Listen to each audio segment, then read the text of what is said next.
Bold exacts a heavy toll.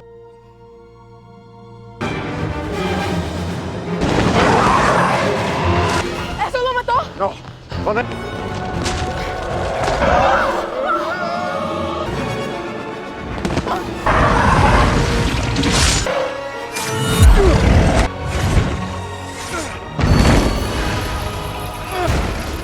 It's too strong.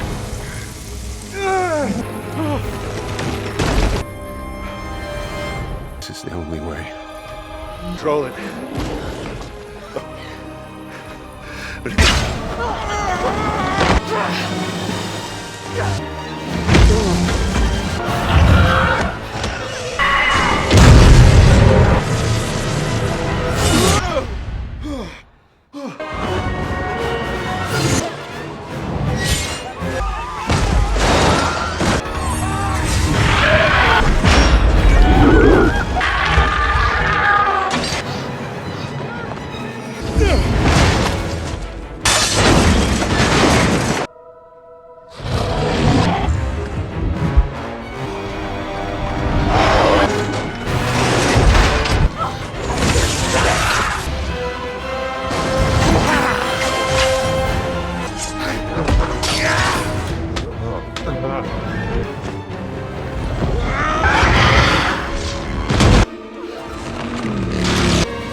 I'm aware of the customs.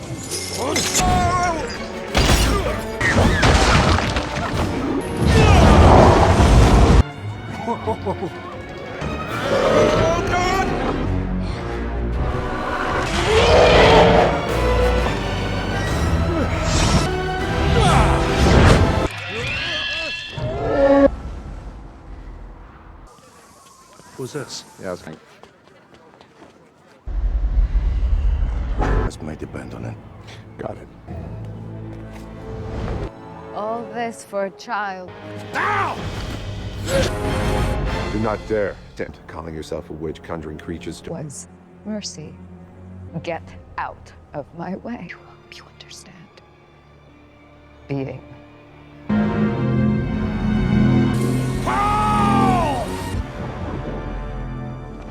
Nail it.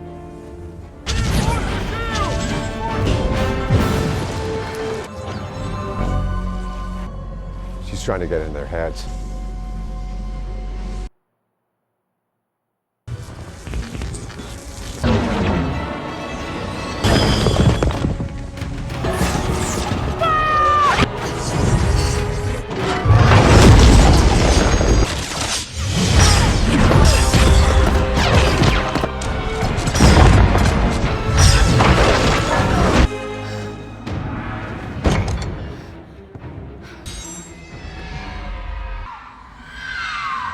The reflections. Cover them.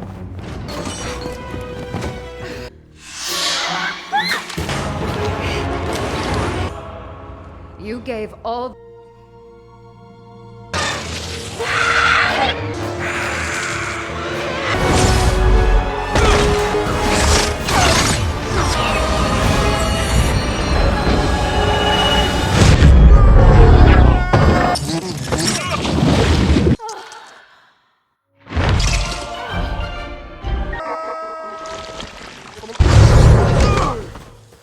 You saved me.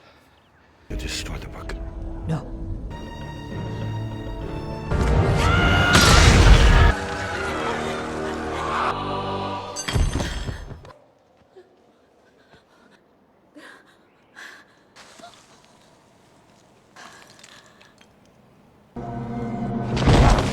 Are the Sorcerer Supreme, not you.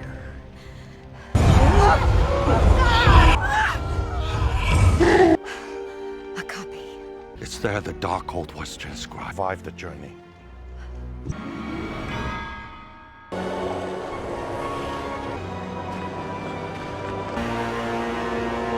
They take us so far.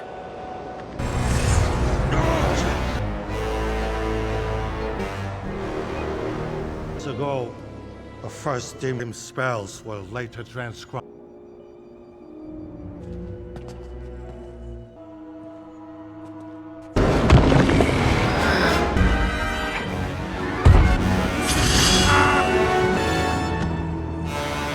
been waiting for me.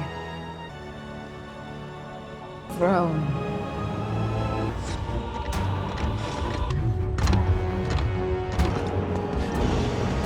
Even though you can't be with the ones you love.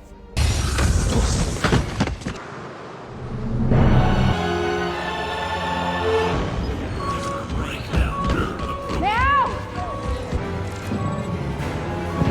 Ultron commands you to halt.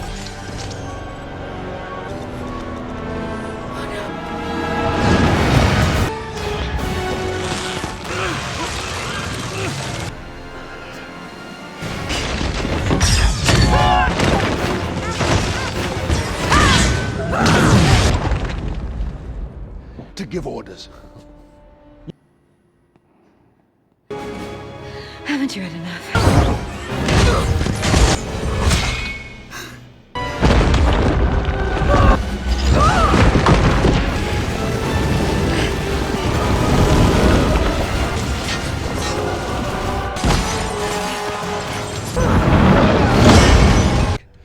And you just cast your vote. Never bothered you before. You hated me here. You must give with. You know nothing of this Dream to joining a little circus of. My vote. Now.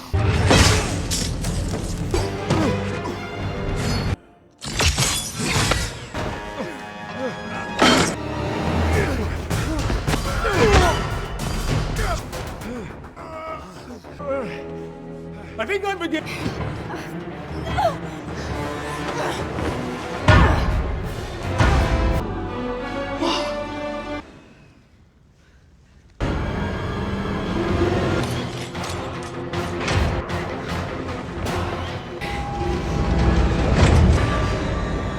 Go, go.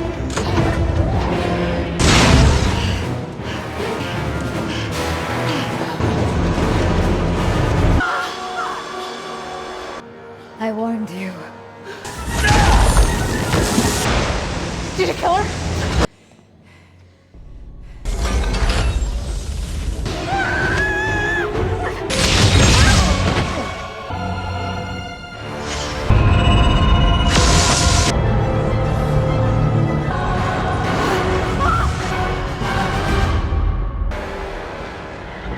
Darkhold exacts a heavy tone. Here's the deal. I'll let. I don't think she.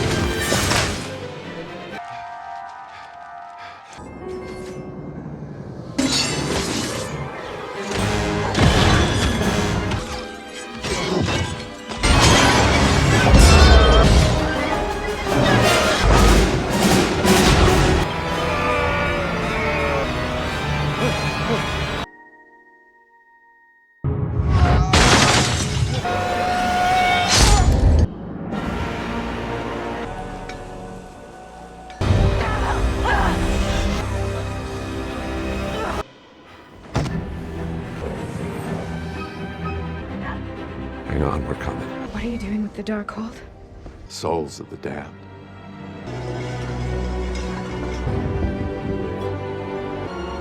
Okay, but Who said they had to be living?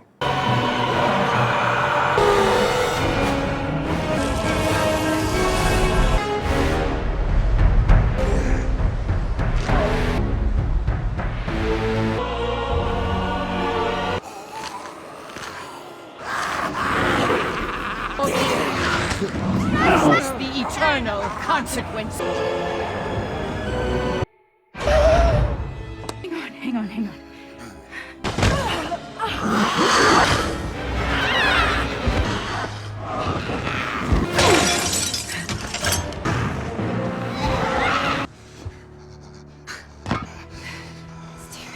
guns. They're spirit. Use them.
So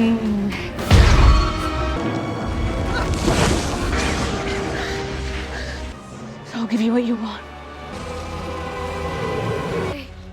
Tommy, it's okay. It's okay. I'm your mother. No, stop, please. We have to go now. I have to be tempted by the dark cult again.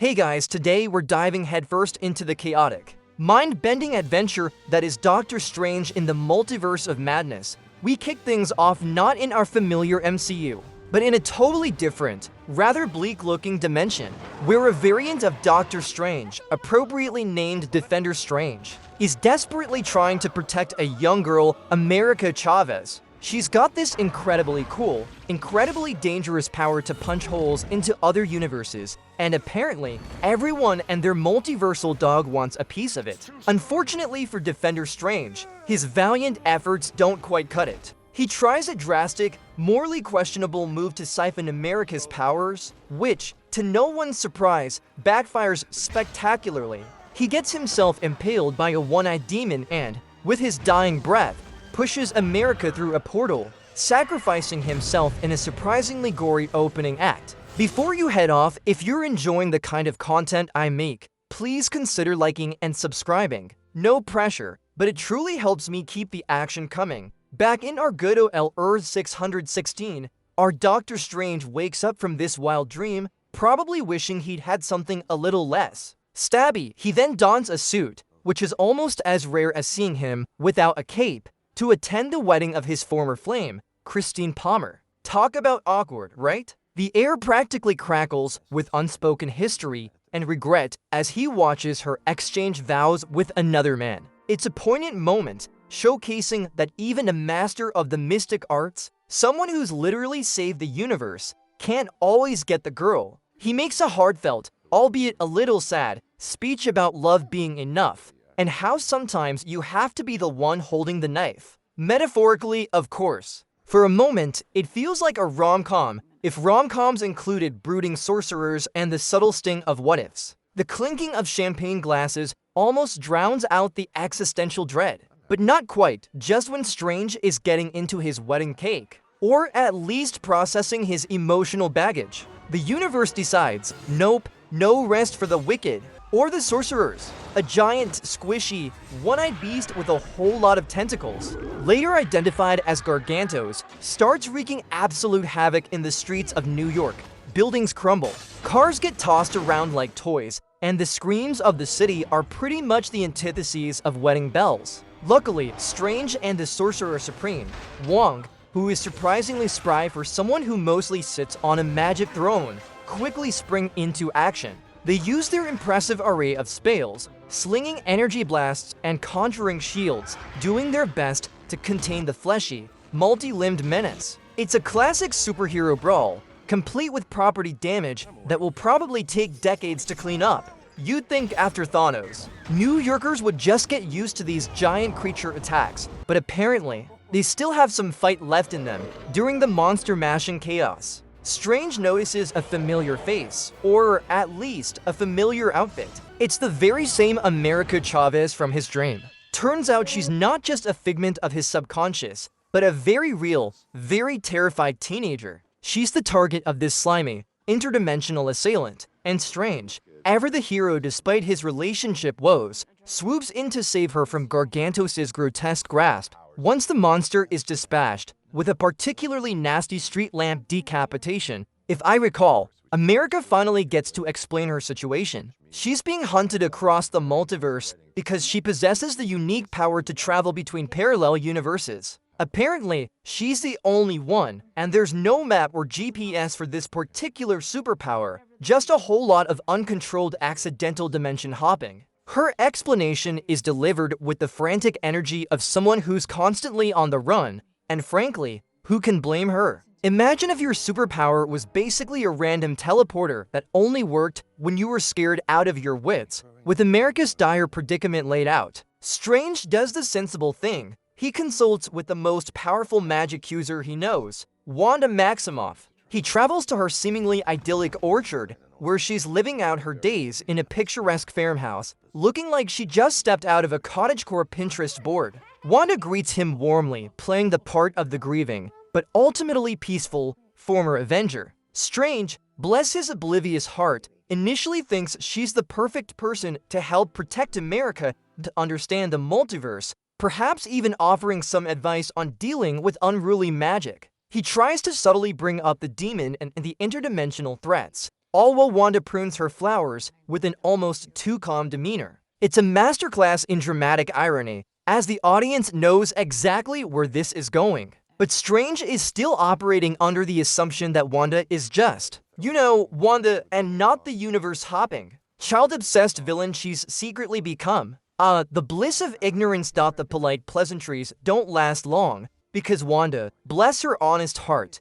quickly drops the charming farm girl act. Her face contorts, her eyes glow with that familiar crimson energy, and she chillingly reveals that she's not only aware of America's plight, but is actually the one orchestrating the attacks. Cue the dramatic music, folks, because the Scarlet Witch is back, and she's not here for a tea party. She confesses her dark obsession. She wants America's unique power to open portals to other universes. Her goal? To find a reality where her magically created children, Billy and Tommy, truly exist, and then, presumably, just take them. It's a truly heartbreaking villain motivation, born from the deepest grief and twisted by the corrupting influence of the Darkhold. Strange is understandably horrified. The air itself feels thick with tension as the reality of the situation settles. His friend has become a formidable foe, driven by a desire so profound it threatens the very fabric of existence. The clink of a snapped twig underfoot seems deafening in the suddenly silent orchard.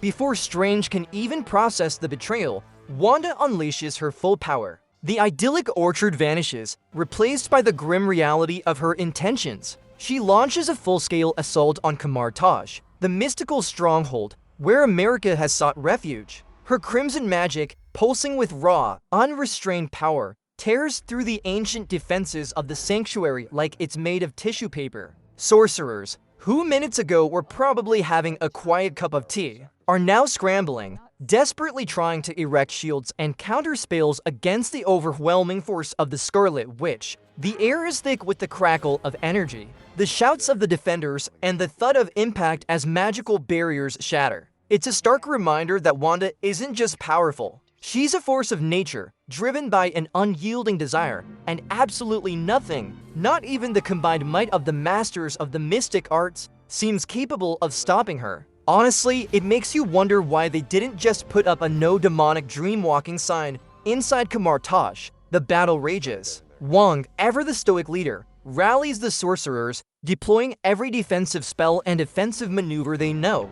They conjure massive magical whips, hurl fiery projectiles, and even summon elemental spirits to try and push back Wanda's relentless assault. It's a truly magnificent display of mystical combat, but it's also clear they're outmatched. Wanda moves with a terrifying grace, deflecting spells, manifesting illusions, and telekinetically tossing sorcerers around like rag dolls. Strange, caught between trying to protect America and fighting off his former friend, is forced to use more aggressive tactics. But even his formidable powers seem to barely faze the Scarlet Witch. The clang of metal on metal from ancient weaponry mixes with the whoosh of magic, creating a cacophony of desperation. It's less a fight and more a desperate struggle for survival, highlighting just how far Wanda has fallen and how terrifying a grieving, all-powerful which can be dot as Wanda corners America. The pressure, the fear, and the sheer terror of being hunted push America's dormant powers to their breaking point. In a sudden, explosive burst of star-shaped energy, she accidentally opens a portal, not just to another dimension, but to an entirely different universe. This isn't your grandma's sling ring. This is a full-on, uncontrolled leap into the unknown. America, along with a rather unwilling Strange who gets swept along for the ride, is sucked into a kaleidoscopic maelstrom of colors and strange, fleeting realities. We get a dizzying montage of universes, each one more bizarre than the last, a cartoon world, a paint splatter world, even a world made of pure, sentient cubes. It's a sensory overload, a whirlwind tour of what if. Scenarios playing out at hyperspeed. Strange, probably clutching his stomach, is now truly After that rather nauseating ride, Strange and America land with a thud on what appears to be a pristine, technologically advanced version of New York City. Think flying cars, sleek skyscrapers, and absolutely no litter. It's visually stunning, like something out of a futuristic dream. But there's a catch. It's utterly deserted, eerily quiet. Where are all the people? The silence is almost deafening, a stark contrast to the cacophony of their home universe. Strange, ever the pragmatist, quickly deduces they've landed in Earth 838, a universe where everything seems just a little bit nicer, or at least cleaner. He takes a moment to patch himself up with some quick magic. America's still reeling from the sudden shift in realities. It's a moment of quiet before the storm, allowing the audience to take in the sheer visual splendor of this new world, and to ponder the implications of a New York without its usual hustle and bustle. Personally, I'd kill for a New York where I didn't have to dodge rogue hot dog stands. But I digress. As they cautiously explore this eerily quiet utopia, Strange and America run into a familiar, yet different, face. Carl Mordo, but this isn't our Mordo. The one who decided magic was a bad idea and wanted to cull the sorcerers. This Earth 838 Mordo is dapper, articulate, and the sorcerer supreme of his dimension. He greets Strange with a surprisingly cordial, almost warm, demeanor. For a moment, it feels like an unexpected reunion, a chance for Strange to perhaps get some answers and even some help. But you can practically hear the too good to be true alarm bells ringing. Despite his politeness, there's a subtle glint of suspicion in Mordo's eyes, a keen analytical gaze that suggests he's not just a friendly face. The conversation is polite but tense, a verbal chess match where both sorcerers are trying to gauge the other's intentions. It's a nice change of pace from getting instantly attacked, but the underlying threat is still very much present. Like a loham you can't quite shake. Meanwhile, back in Earth 616, Wanda isn't exactly kicking back with a cup of cocoa. Armed with the terrifying, mind-corrupting Darkhold, she's decided to take a more direct approach to her interdimensional hunt. She performs a forbidden spell, known as dreamwalking, to possess the body of her Earth 838 counterpart. Imagine waking up in your own house, in your own bed, only to find you're not quite yourself anymore, that another version of you is piloting your body. That's exactly what happens to poor 838 Wanda, who, by all accounts, is living a perfectly normal, happy, suburban life with her two kids. Her eyes snap open, glowing with that unmistakable Scarlet energy, and suddenly, the sweet, unassuming soccer mom is replaced by the relentless, vengeful Scarlet Witch. It's a chilling display of Wanda's unchecked power and moral decline, showing just how far she's willing to go to get what she wants, no matter whose life she has to hijack in the process.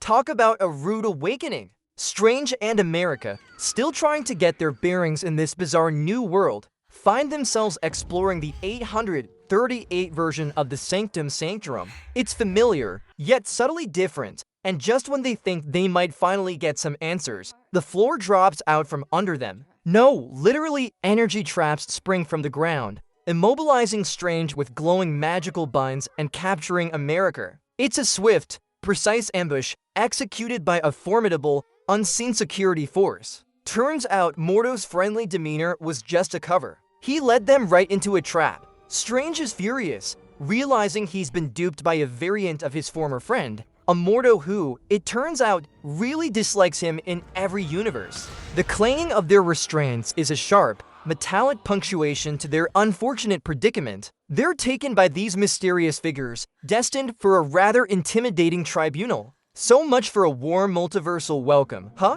This is less welcome to our universe and more welcome to our holding cell. Strange is brought before a rather impressive, and frankly, intimidating, Council of Heroes. This is Earth 838's Illuminati, a secret society of the most powerful individuals in their universe, basically the who's who of cosmic heavy hitters. We're talking Captain Carter, a super soldier variant of Peggy Carter, armed with her vibranium shield. Black Bolt, whose whisper can shatter mountains. Maria Rambeau as Captain Marvel, radiating cosmic power. Reed Richards, the leader of the Fantastic Four. And, of course, Professor Charles Xavier, floating in on his iconic yellow hover chair, ready to delve into Strange's mind. And then there's Mordo, smugly sitting among them. Each introduction is a fun little fan service moment, punctuated by the gravitas of their presence. They are here to judge Strange, to determine if he's a threat to their reality. The air in the chamber is thick with power and judgment, and Strange,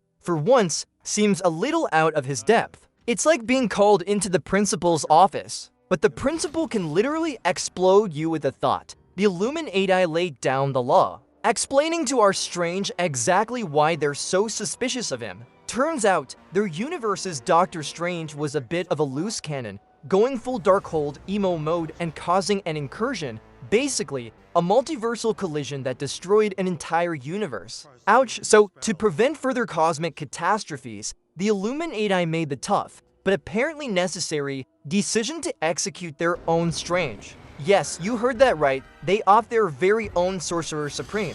They warn our Strange that his Darkhold dabbling is putting him on a similar path. It's a chilling reminder of the dangers of unchecked power and forbidden's magic, and a stark warning of what could happen if our Strange isn't careful. The gravity of their words hangs heavy in the air, a silent judgment reverberating through the chamber. Strange, for once, is speechless, probably realizing that sacrificing yourself isn't always the end of the story, and sometimes it's just the beginning of a multiversal murder rap. Just as the Illuminati finish their rather stern lecture, the building itself seems to groan in protest. The serene ambience is shattered as Wanda, possessing her 838 counterpart, bursts into the chamber. She's no longer the polite suburban mom. She's the full-on, terrifying Scarlet Witch, fueled by dark magic and an unyielding desire for America Chavez. Her eyes glow with a malevolent red, and her entrance is less a walk-in and more an explosion. She immediately confronts the Illuminati, who, for all their power, seem genuinely surprised by her sudden,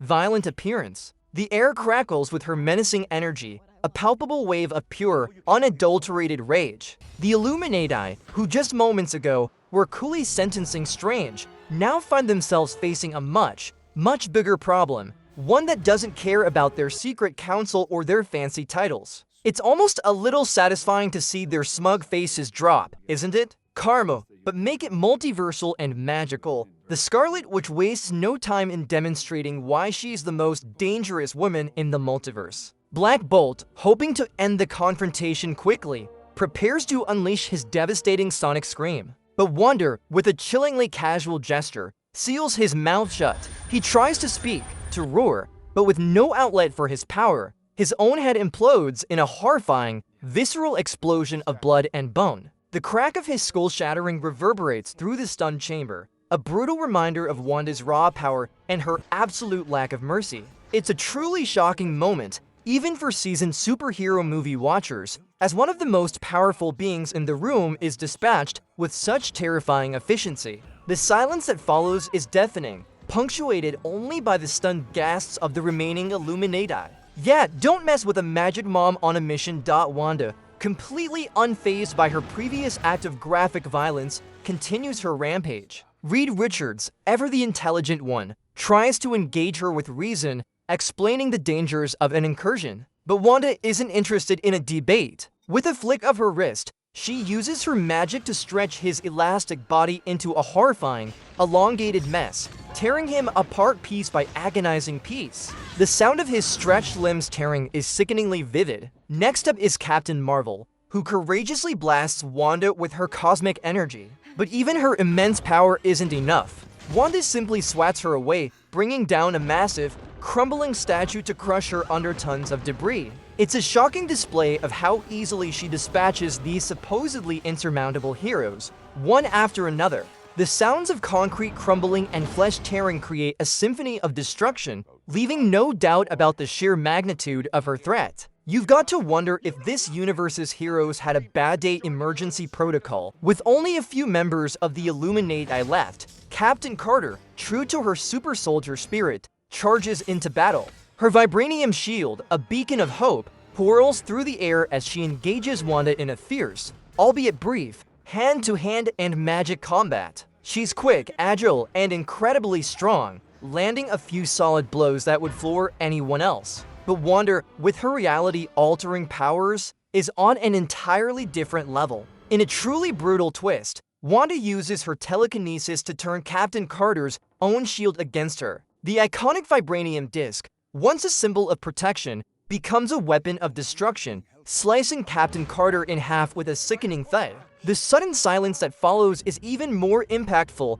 than the violence, as a beloved hero is summarily dispatched. It's a gut-wrenching moment, reinforcing the idea that in the multiverse of madness, no one is truly safe, and even the most iconic symbols of heroism can be twisted into tools of despair. And just like that, another hero bites the dust, or rather, the vibranium with the physical threat mostly neutralized. Professor X, the venerable telepath, makes a desperate last attempt to save Wanda, not by fighting her physically, but by entering her mind. He projects himself into her consciousness, where he finds the real 838 Wanda trapped within her idyllic suburban home. Terrified and controlled by the Scarlet Witch, Professor X, with his signature calming voice, tries to reason with the trapped Wanda to break the hold of the Darkhold. It's a poignant, hopeful moment, a last-ditch effort for peace. But the Scarlet Witch, even within her own mind, is too powerful, too corrupted. She senses his intrusion and, with a terrifying display of psychic might, twists Professor X's neck within the mental plane, effectively killing him in the real world. The crack of his neck in the mental landscape is echoed by the physical impact of his lifeless body falling from his hover chair. It's a truly chilling end to a legendary hero, proving that even the most powerful minds are no match for a grief-maddened Scarlet, which wielding Forbidden's magic. Talk about a bad trip. With the Illuminati utterly decimated and Wanda tearing the place apart, Strange and America realize they need to get out, and fast. Luckily, they stumble upon Christine Palmer, not our Christine, but her Earth 838 variant, who happens to be a scientist working at the Illuminati facility. Strange, ever the charmer, quickly explains the dire situation and, surprisingly, convinces her to help them. They navigate the crumbling corridors, dodging debris and Wanda's lingering magical blasts, a chaotic escape through a once orderly building. The sounds of destruction are all around them, the groaning of collapsing concrete, the shriek of twisted metal, and the distant, menacing hum of Wanda's power. Christine, initially bewildered, quickly adapts, using her knowledge of the facility to guide them. It's a moment of desperate teamwork, showcasing Strange's ability to improvise and Christine's surprising resilience in the face of multiversal madness.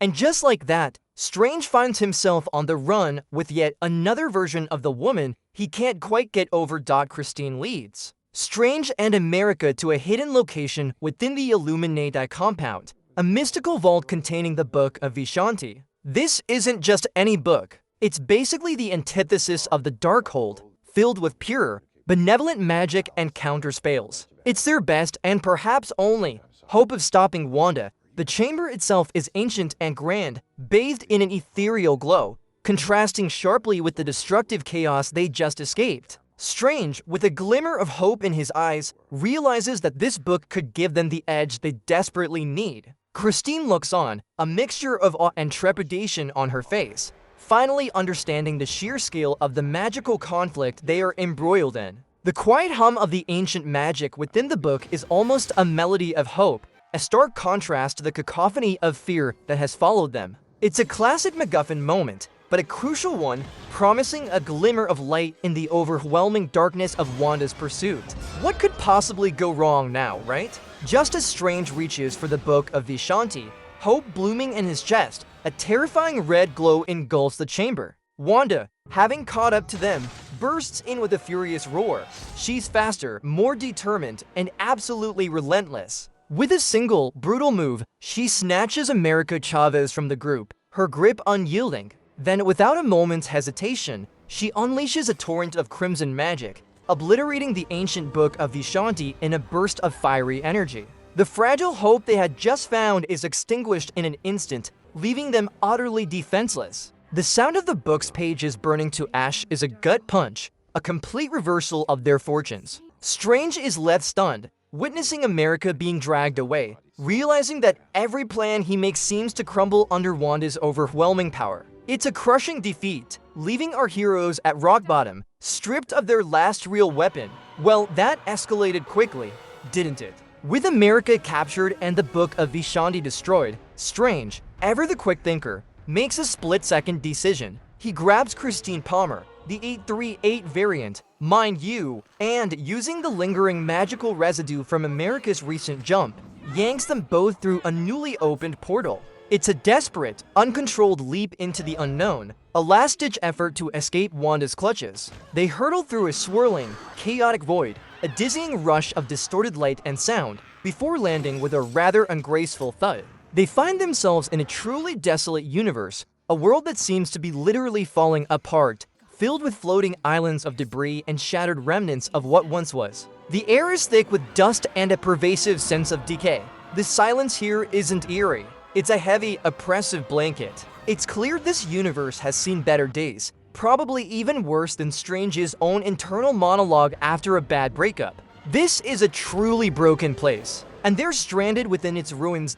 As they explore this desolate, crumbling universe, Strange and Christine stumble upon a chilling sight, a dilapidated, decaying version of the Sanctum Sanctorum. It's a ghostly echo of Strange's own home, but covered in dust, cobwebs, and an overwhelming sense of abandonment. Clearly, this universe's master of the mystic arts wasn't doing too hot, or perhaps wasn't there at all anymore. The air is thick with the smell of decay and forgotten magic, the silence broken only by the creak of old wood and the whisper of the wind through broken windows. They discover that this universe was destroyed by an incursion, just like the Illuminati warned about, and it was caused by this universe's Doctor Strange himself. Talk about a rough neighborhood. It's a stark, visual representation of the path our Strange could follow. He continues to dabble with dark magic, a haunting vision of his own potential downfall. The feeling is less adventure and more existential dread,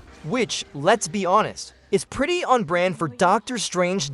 Inside the desolate sanctum, Strange finally confronts the architect of this universe's destruction, Sinister Strange, a zombified, evil variant of himself. This guy is truly twisted and honestly a little creepy. They immediately launch into a truly bizarre but undeniably awesome magical duel. Instead of just slinging energy blasts, they conjure musical notes as weapons. Imagine a wizard battle set to an orchestral score where every spell is a high-pitched shriek or booming bass note. They lob quarter notes, clefs, and entire musical staffs at each other, blocking attacks with magical shields of sheet music. The cacophony of discordant melodies and percussive magical impacts fills the air, creating a truly unique and memorable fight sequence. It's a visually stunning and audibly captivating clash, showing that even in the darkest corners of the multiverse, there's still room for a little creative flair and some serious magical ass-kicking. Honestly, it's probably the most artistic superhero fight you'll ever see, proving that music really does have power after a truly noteworthy battle.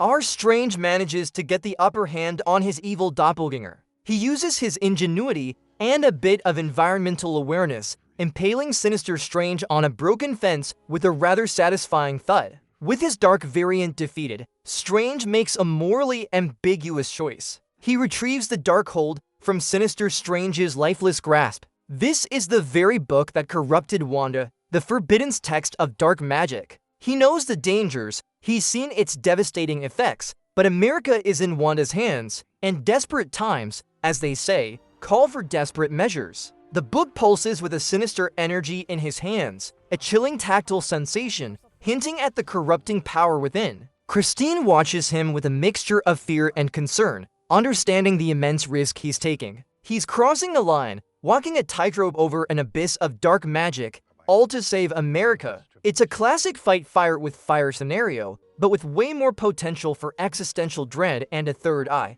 While Strange is busy wrestling with his evil twin and getting his hands on some forbidden literature, Wanda has successfully brought America to Mount Wundagore, the ancient, ominous birthplace of the Darkhold's power. This isn't just any mountain. It's a terrifying nexus of dark magic, pulsing with an almost suffocating energy.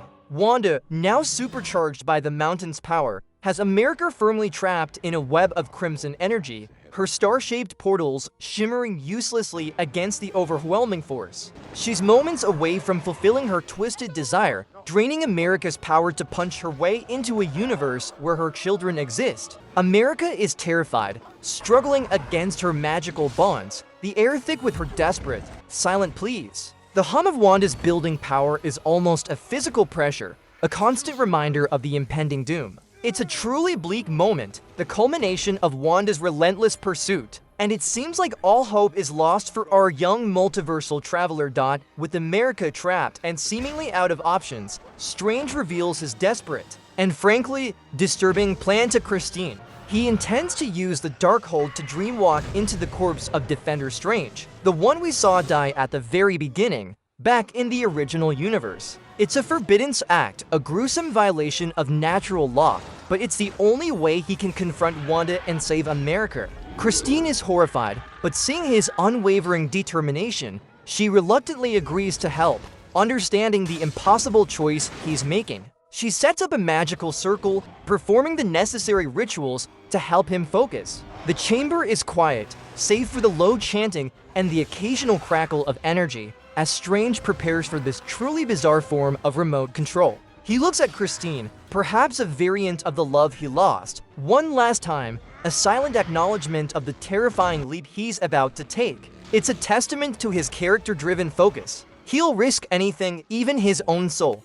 to protect an innocent. A bit extreme, but hey, he's a wizard, not a rule follower. The scene shifts back to the barren, demon-ravaged universe from the opening, focusing on Defender Strange's decaying corpse.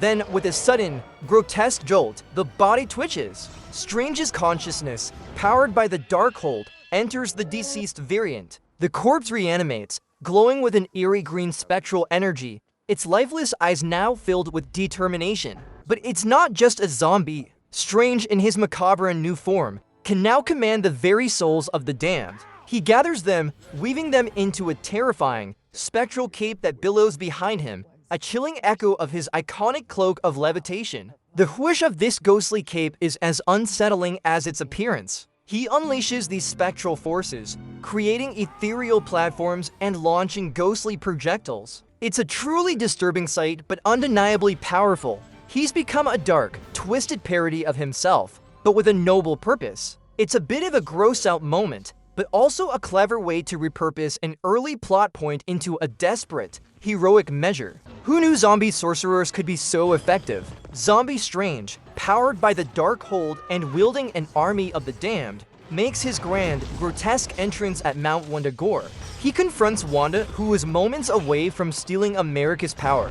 It's a truly epic showdown, a clash of dark magic against even darker magic, all for the fate of America Chavez. Strange uses his spectral powers, conjuring ghostly chains and a literal cape made of screaming souls to attack Wanda. The sounds of spectral wails mixed with the crackle of Wanda's crimson magic, creating a horrifying symphony of conflict. Wanda, for the first time, seems genuinely taken aback by Strange's drastic new form and his newfound, albeit unsettling, powers. She fights back with furious intensity, but Strange is no longer holding back.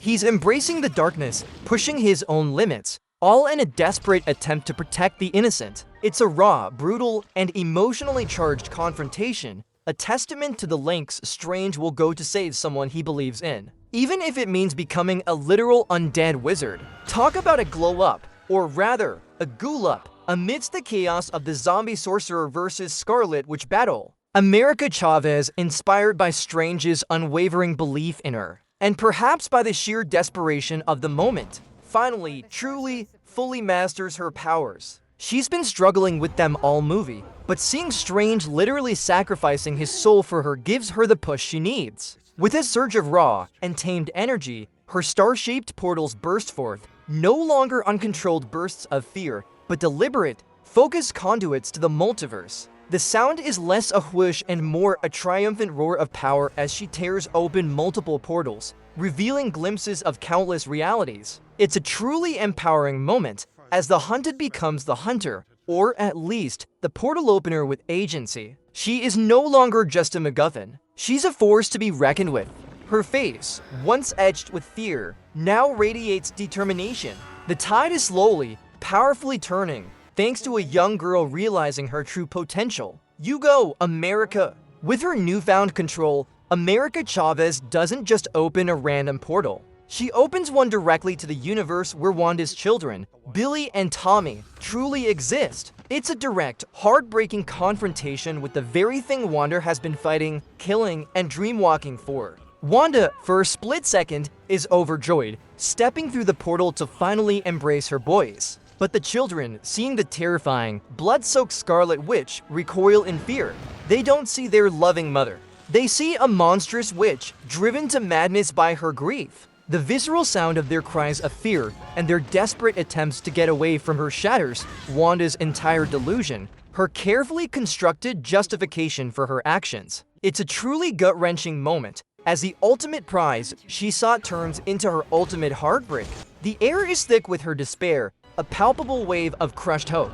The emotional impact is immense, showing the tragic consequences of her uncontrolled power and corrupted desires. The pure, unadulterated fear in her children's eyes breaks through Wanda's dark-hold-fueled madness. Overcome with grief, shame, and the crushing weight of her horrific actions, Wanda collapses. But in a final, powerful act of redemption, she chooses to fight back against the Darkhold's influence. She unleashes an immense burst of crimson energy, not outwards to destroy, but inwards, specifically targeting Mount Wundagore itself. The mountain, the source of the Darkhold's power and the place where the original spells were carved, begins to crumble. She uses her last ounce of strength to bring down the entire structure, destroying every copy of the Darkhold across the multiverse, effectively purging the universe of its corrupting influence. The roar of the collapsing mountain is deafening, a monumental act of sacrifice. As the debris swallows her, it's implied that the Scarlet Witch, in her tragic glory, perishes. It's a bittersweet ending for her, a final moment of clarity and selflessness, ending her reign of terror and bringing a poignant closure to her character arc. Phew, talk about a dramatic exit. With the multiverse saved for now, Strange returns to his own universe, a little worse for wear, but ultimately alive. America Chavez is now safely training at Kamartaj, honing her powers under Wong's watchful eye, finally finding a home and guidance. As for Strange, well, there's a rather prominent side effect from his Darkhold usage. He's sporting a third eye on his forehead. It's a striking, somewhat unsettling visual, hinting at the lingering corruption and power he now wields. He closes it for a moment, implying he has some control over it, but it's a clear indication that his journey through the multiverse of madness has left an indelible mark, a permanent alteration. He's no longer just a master of the mystic arts. He's something more, something different. The faint, almost imperceptible throb of the third eye is a constant reminder of the lines he crossed and the power he gained. And honestly, who needs sleep when you've got extra ocular capabilities, right? Just means he'll spot those rogue parking tickets even faster, and just when you thought the madness was over, the post-credits scene throws another curveball.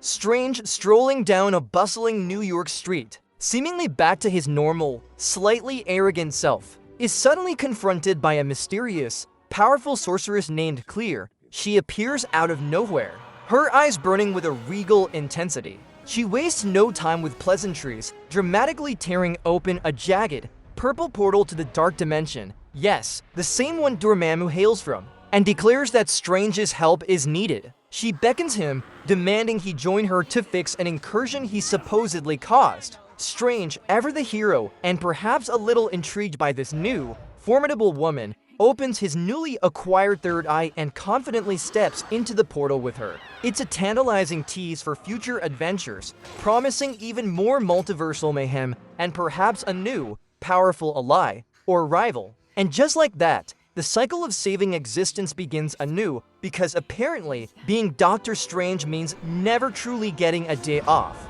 This movie truly takes us on a journey, exploring the depths of grief, the dangers of unchecked power, and the profound impact of choices across an infinite tapestry of realities.